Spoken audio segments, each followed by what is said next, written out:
ஐயா, எந்த ஒரு செயலையும் ஆரம்பிக்கிறதுக்கு முன்னாடி கடவுள் பாடலோட ஆரம்பிக்கணும் எங்கள் வீட்டில் சொல்லியிருக்காங்க. ஆரம்பிக்கலாமா?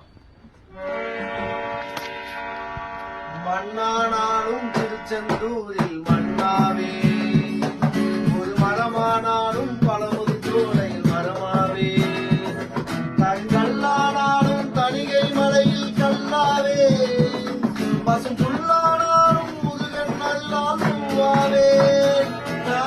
மண்ணானாலும் திருச்செந்தூரில் மண்ணாவே, ஒரு மரமானாலும் பழமுது சோலையில் மரமாவே.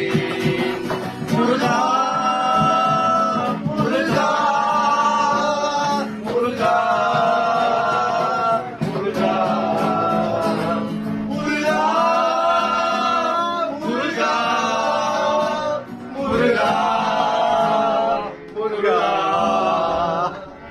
யாருக்கெல்லாம் முருகர் பிடிக்கும் கமெண்ட்ல சொல்லுங்க.